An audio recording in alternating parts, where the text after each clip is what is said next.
Honestly, this car was so much fun to make. Here's Timmy Hill's 2020 VSI Racing RoofClaim.com Ford Mustang.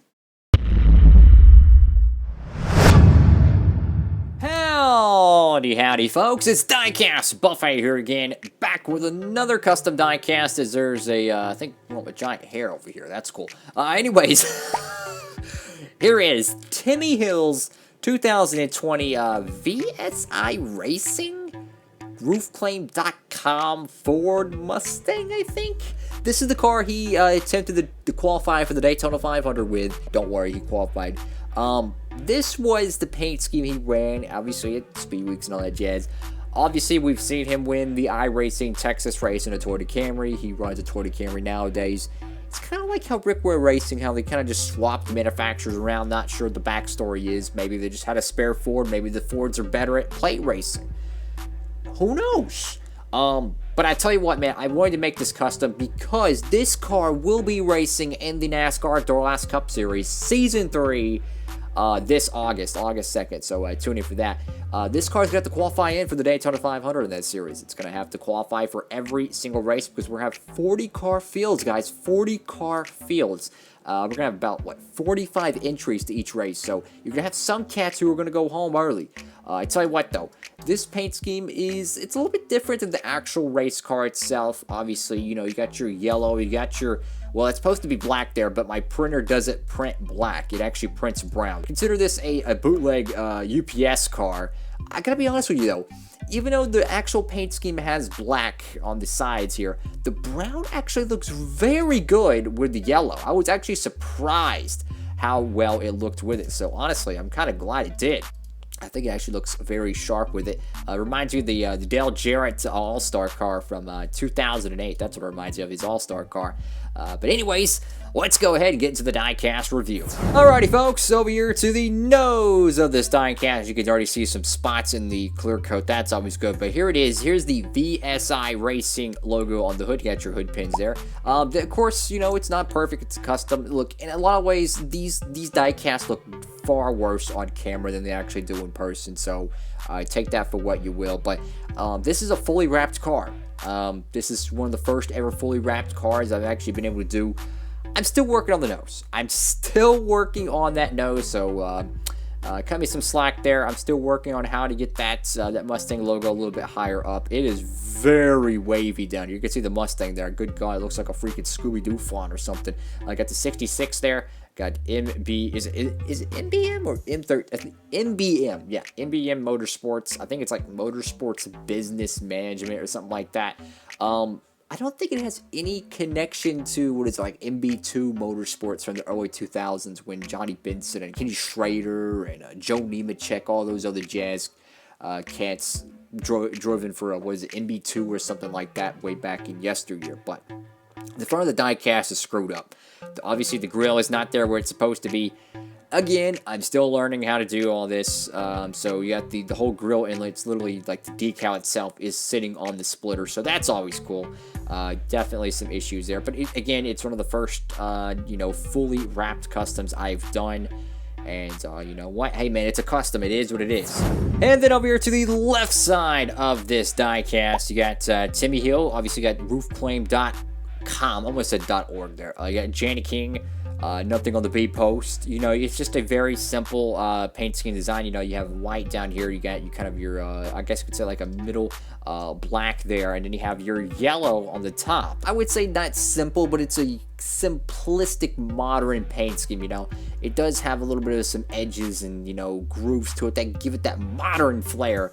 But you know, altogether, it's a three color paint scheme. Very simple, very sharp. You know, and he does run the Toyota Camry now, but I wanted to make this in a Ford. I had plenty of Ford diecasts. Why not? You know, this is the car that he drove at Daytona, so I was like, you know what, I'm gonna go for it. I'm gonna go for it. We're gonna try. I mean, I don't know if the hood logo is exactly the same. because I've seen some different variations with it. But you know what? It's a Timmy Hill custom. I'm going to roll with it. So you got Overkill Motorsports on the right rear. You got actual Monster Energy logo there. I got Mechanics Wear. I don't know what that bottom one says. You got NASCAR Race Car, NASCAR Cup Series. You got Goodyear. And you got the 66 there. And then over here to the caboose of this diecast, you got the Mustang GT logo there. Again, it's a full wrap car. They're hard to do. I'm no professional. You can see a lot of the edges just really crinkled there. Again, it looks so much worse on camera. Like on camera, it literally picks out every single flaw, cut, groove, decal, fold, everything. That's just part of technology.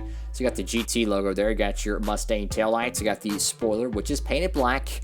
I got the Ford license plate there. I got MBM logo there. I got the yellow 66.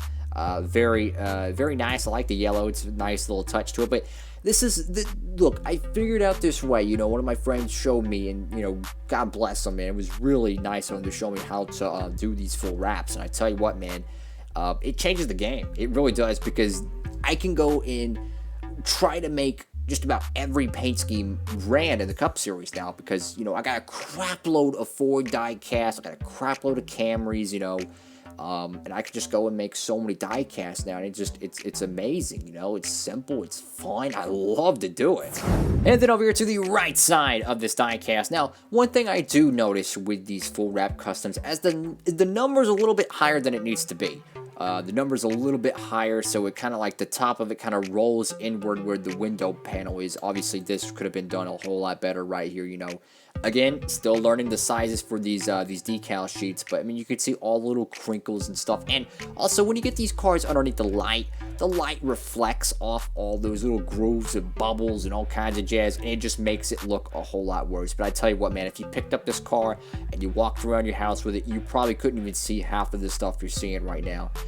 So again, it's all about perspective. You got roofclaims.com, got Janikin, got the number 66 NASCAR Cup Series, NASCAR race car.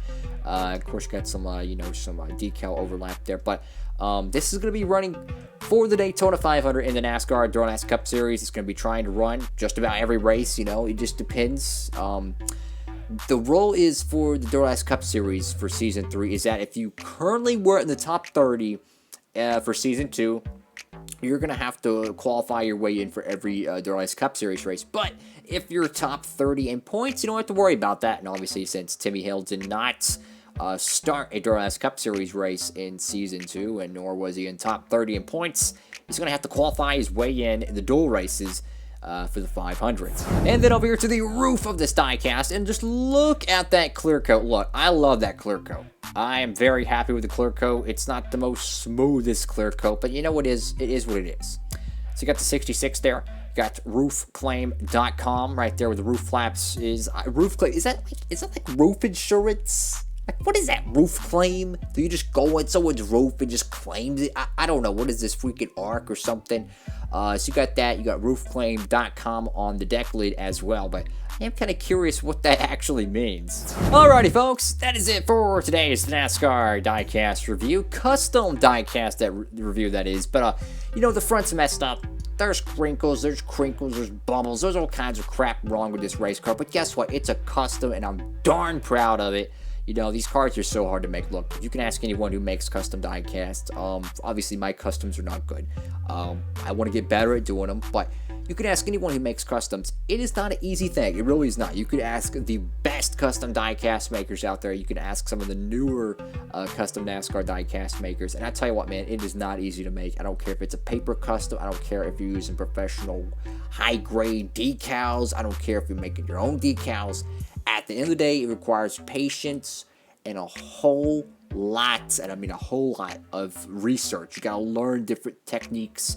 There's thousands of ways you could build these custom diecasts. You know, there's always new ways, there's always new techniques. You know, just that's why I love it. You know, it's always learning something new, and it's extremely addicting doing these custom NASCAR diecasts. Thank you all so much for watching the video. Make sure to give it a big thumbs up, like, comment, and subscribe. Tell me what you think about this 2020 Timmy Hill custom diecast. Look, this was, I think this was a Brad Keselowski discount tire. I forget, I think it was a 2019 one, whatever it is. It was just a Joe Schmo diecast. I was like, look, I want to make a custom. Bam! Anyways, folks, thank y'all so much for watching. DURALAST Cup Series returns August 2nd, so make sure you go ahead and subscribe for that. Turn that notification bell on so you can enjoy diecast reviews every day until August 2nd. Literally, I got like, God, what was it, like 50, 60 reviews in like literally 50 or 60 days. It's incredible how many diecasts we're going to be reviewing. It is insane. With all that being said, hope you're having a great one. Diecast Buffet signing off.